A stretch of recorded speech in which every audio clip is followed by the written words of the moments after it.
Oke, Assalamualaikum warahmatullahi wabarakatuh. Selamat malam semuanya. Salam sejahtera bagi kita semua, teman-teman semuanya. Oke, mungkin di sini perkenalkan terlebih dahulu. Nama aku Residen Nusantara dari Program Studi Sestata Angkatan 2022 dengan NIM 122450880. Dan di sini saya ingin sedikit menjelaskan dari kelompok saya, kelompok 5, terkait dari modul kedua, eh, praktikum dari komputasi statistik teman-teman semuanya. Nah, di sini untuk judulnya itu dari pemrograman iteratif ya teman-teman semuanya. Dan di sini mungkin aku sedikit jelasin perihal yang pertama itu dari runtutan teman-teman semuanya. Nah, runtutan itu adalah program yang sederhana teman-teman semuanya, yang berisi langkah-langkah ataupun tahapan proses dari sebuah perulangan ataupun percabangan teman-teman semuanya. Nah, jadi kata kunci untuk di runtutan itu adalah kayak langkah-langkah ataupun step yang harus kita jalin teman-teman semuanya. Nah, di sini mungkin untuk yang pertama ya, untuk mengukur persegi panjang teman-teman semuanya ya. Nah, di sini kita bisa melihat dari algoritmanya, yang pertama dari mulai, inputan dari panjang dan lebarnya, habis itu kita memasukkan untuk rumusan dari luasnya itu sendiri, dan nanti bakal menampilkan hasil dari luas persegi panjang itu sendiri teman-teman semuanya. Dan di sini bisa kita uji coba ya teman-teman semuanya. Di panjangnya 3, lebarnya 5, luasnya juga panjang kali lebar. Nah, mungkin bisa kita eksekusi teman-teman semuanya. Misal panjang itu sama dengan 10 teman-teman semuanya.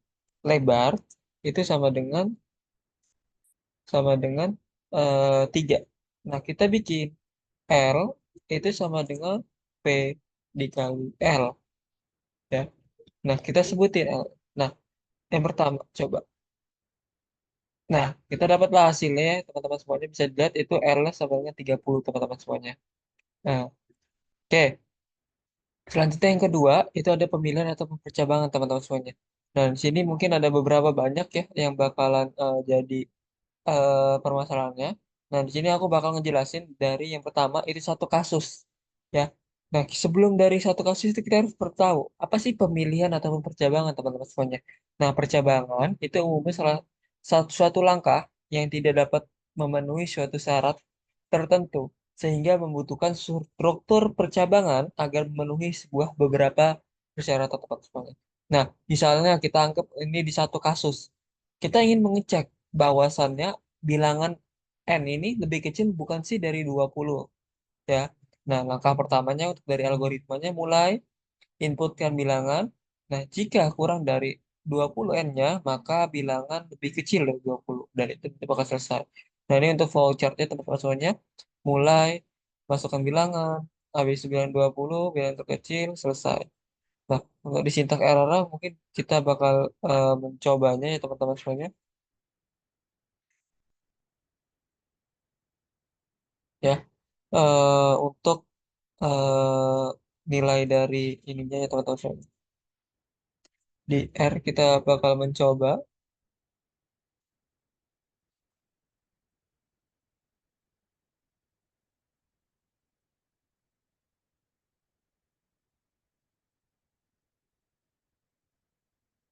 ya, sabar teman-teman semuanya.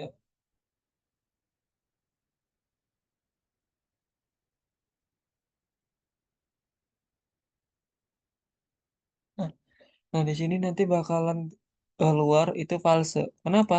Kita memasukkan bilangannya itu 25. Nah, ketika kita masukkan, jika bilangan kurang dari 20, maka bilangan kurang dari 20. Apakah benar atau salah? Nah, kalau misalnya salah, itu kita lanjut ke falsenya teman-teman semuanya seperti itu. Nah, untuk selanjutnya nanti mungkin kasus-kasus lain nanti bakal dijelaskan oleh teman-teman saya di PPT selanjutnya. Terima kasih. Baik, selanjutnya terkait percabangan dua kasus serta tiga kasus atau lebih akan saya ambil alih. Sebelumnya, izin memperkenalkan diri, nama saya Deva Anjani Koininusyah dengan NIM 122450014.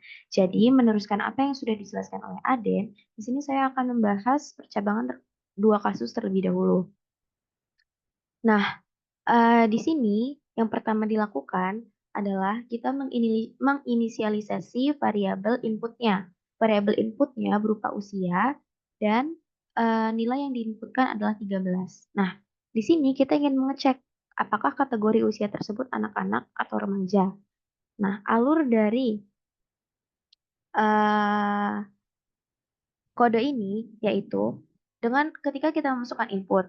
Nah, di sini kita akan mengecek di bagian ini dulu. If usia kurang dari sama dengan 12, print anak-anak. Nah, jadi di sini kita mau ngecek nih, kalau variabel usia kita nilainya itu kurang dari sama dengan 12, nanti output yang keluar adalah anak-anak. Nah, kalau misalnya tidak memenuhi yang ini, itu akan lanjut ke kondisi yang ini, else print remaja. Berarti selain di kondisi ini, yang di print adalah remaja. Coba kita print. Nah, di sini output yang keluar adalah remaja karena 13 itu lebih dari 12. Nah, selanjutnya di percabangan tiga kasus atau lebih. Ini kurang lebih sama ya. Yang membedakan hanyalah kasusnya. Yang tadi dua, sekarang tiga. Nah, di sini kita akan menginisialisasi variabel inputnya, yaitu nilai. Yang mana inputannya itu adalah 75. Di sini kita juga sama ingin mengetahui kategori nilai tersebut, apakah termasuk rendah, sedang, atau tinggi. Nah, kita masuk ke kode ini, kode untuk pengecekannya. Jadi alurnya itu, pertama, nilai ini kita cek dulu nih ke sini. Jadi, if nilai kurang dari 50, dia rendah. Nah, jadi kalau nilainya ini kurang dari 50, maka output yang keluar adalah rendah. Kalau misalnya kondisi ini belum terpenuhi, maka lanjut ke kondisi selanjutnya. Else if nilai lebih dari sama dengan 50 dan nilai kurang dari sama dengan 80. Nanti output yang keluar adalah sedang kalau nilainya lebih dari sama dengan 50 dan kurang dari sama dengan 80. Nah, kalau kondisi ini belum terpenuhi juga, maka nanti lanjut ke kondisi ini. Jadi, selain dua kondisi di atas, nanti output yang keluar adalah tinggi.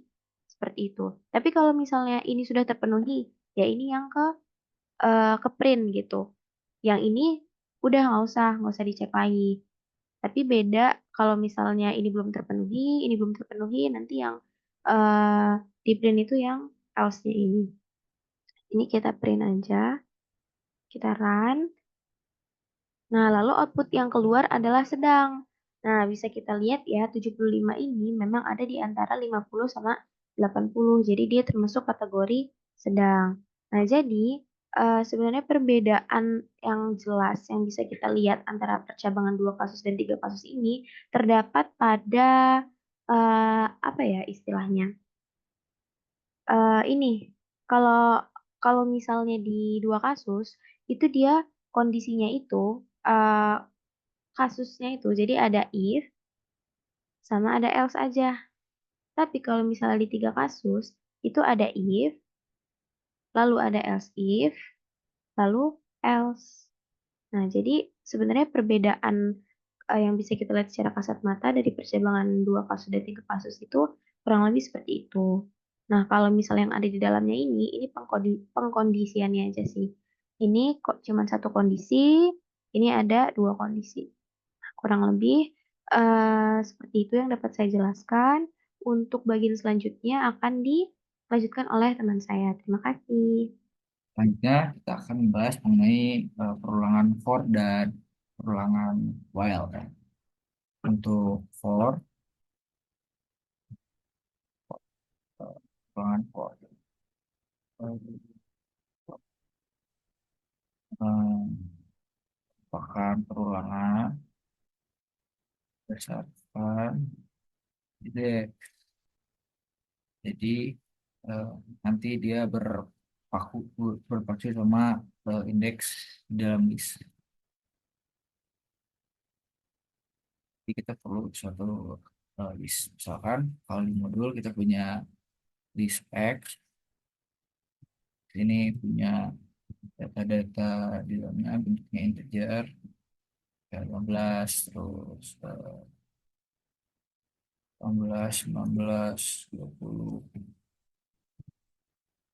bisa apa aja. Tapi nanti bisa dibentuknya integer dan dibandingkan. Terus nanti kita punya n. N-nya itu panjang dari eh, listnya. Sini kita pakai function length untuk menghitung panjang data dari X. Nah, untuk ini kan nanti berarti kita punya datanya 1, 2, 3, 4, 5. Jadi kita N-nya 5. Nah, terus untuk kita masuk ke programnya, kan kita punya for untuk I dari 2 sampai N, jadi dia akan ditentukan dari indeks I berdasarkan dari 2 sampai ke N, berarti dari 18 sampai 21 nanti. Nah, di sini apa yang akan dilakukan selama penentukan berdasarkan indeks ini? Kita punya kondisional. Nah, nanti kondisional di sini kan ya udah ya, dipelajari sama teman saya sebelumnya. Kan kita ingin pada saat XI lebih besar dari X1, X1-nya berarti 15 dan XI-nya berarti dari 18. Nah, di sini I dimulai dari 2 dan berakhir sampai N. Nah, terus setelah itu, jika memenuhi, kita akan melakukan suatu operasi lagi. Memenuhi, melakukan operasi di mana A akan digantikan dengan X1 dan X1 akan digantikan dengan XI.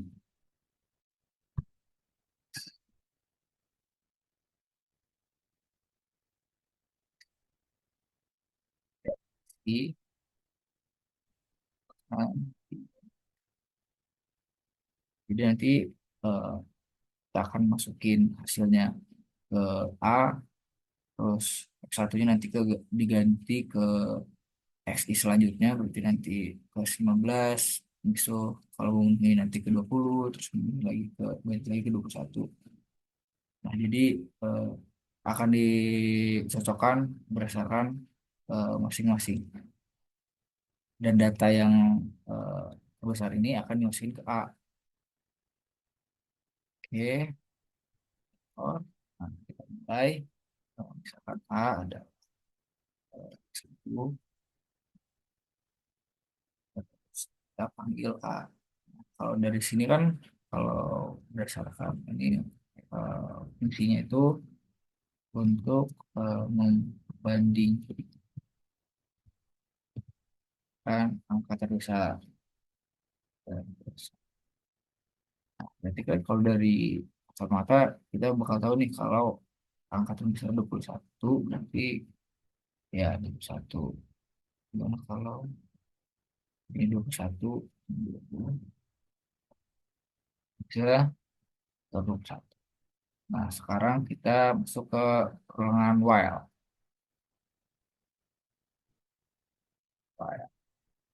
Nah, ruangan while ini akan mengulang selama kondisinya terpenuhi.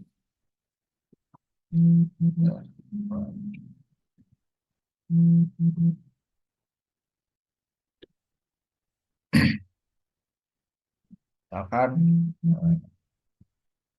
kita punya dari modul kita punya X yang adalah 1, lalu kita punya E, E adalah teman nilai toleransinya 10, 4,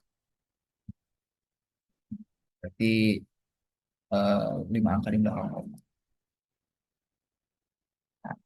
Ini perulangannya, while nilai E lebih besar dari toleransi, maka eh, perulangan ini akan terus eh, apa namanya berjalan. Jadi perulangan akan terus berjalan selama E lebih besar dari nilai toleransi. Jadi kita punya nilai E-nya 2, apakah lebih besar dari 0,0001 kan lebih besar E, maka perulangan akan berjalan. Nah, di sini misalkan kita ingin punya kondisi di mana jika eh, kondisi ini terpenuhi, kita akan melakukan eh, memasukkan nilai X ke dalam C hingga kita bisa memperbarui nilai X, di mana X adalah X dikurang dikali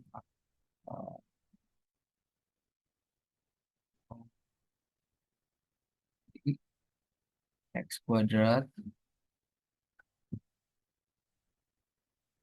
terus dikurang 1,2 kemudian dibagi dengan 10 kali X.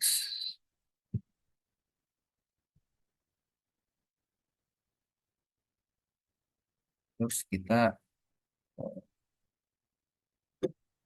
akan menghitung selisih antara X yang baru dan X yang sekarang.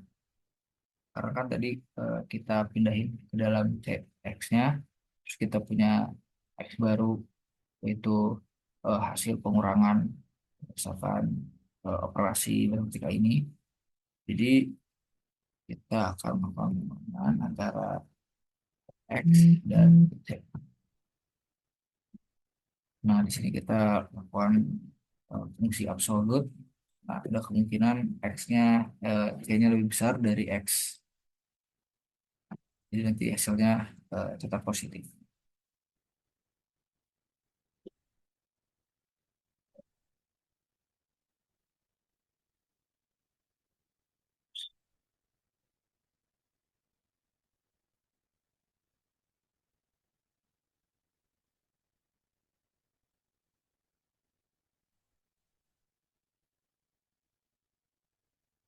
Oke.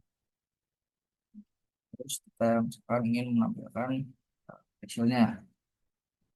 Misalkan kita akan menampilkan X-nya 0,5. Untuk mempercantik kita bisa melakukan cat. Terus eh, jadi kita bisa menggabungkan seperti print gitu ya. Menggabungkan string dan nilai X adalah terus di sini nilai X-nya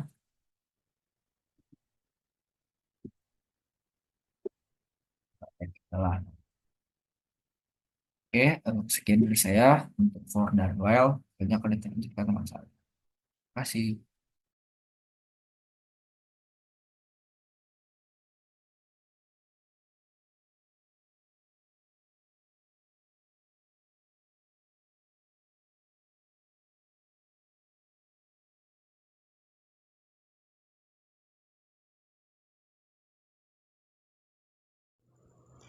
Perkenalkan, nama saya Safitri dengan NIM 122456071. Di sini saya akan menjelaskan tentang pengurutan atau sort data.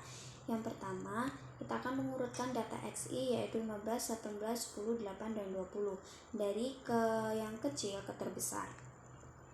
Untuk algoritmanya yaitu untuk mulai baca data XI, datanya 15, 18, 10, 8, 20 di mana N-nya sama dengan 5, I-nya sama dengan 1, J sama dengan I plus 1. Jika XI kurang dari XJ, maka lanjutkan ke langkah 7. Selainnya, pertukarkan nilai XJ dengan XI. Kemudian untuk J sama dengan J plus 1. Jika J kurang dari sama dengan N, lanjutkan langkah 6 selainnya. I sama dengan 1. I sama dengan I plus 1 dan J sama dengan I plus 1. Jika I kurang dari sama dengan N, lanjutkan ke langkah 6 selainnya print XI. di mana I-nya dari 1 sampai N. Baca data XI yaitu I sama dengan 1 sampai N. Kemudian selesai. Untuk sintaks dalam R-nya, yang pertama kita inisialisasi data yaitu X, dimasukkan nilai yaitu ada 15, 18, 10, 8 dan 20. Kemudian kita masukkan N yaitu dengan panjang leng X, yaitu untuk X adalah vektor data yang akan diurutkan, sedangkan untuk N yaitu menyimpan panjang dari vektor X. Kemudian kita lakukan sebuah perulangan for dan while.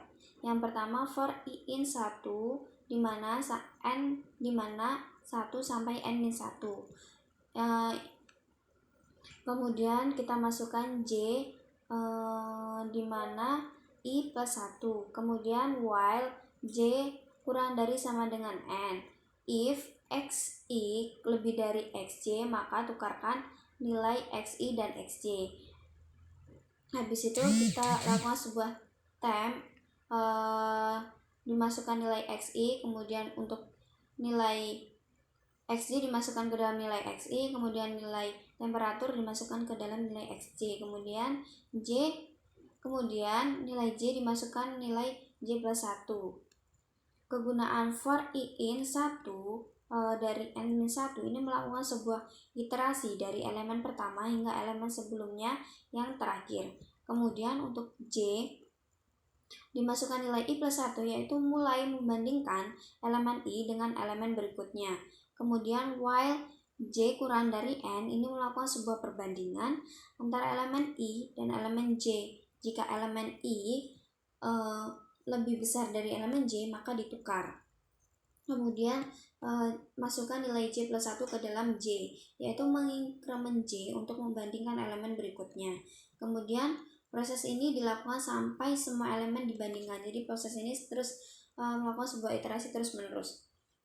Kemudian kita masukkan sebuah tampilan data atau hasilnya dengan cara cat data yang diurutkan adalah X, maka hasilnya adalah 8, 10, 15, 18, dan 20. Cats ini yaitu merupakan sebuah sintaks yang digunakan untuk mencetak hasil akhir dari data yang telah diurutkan.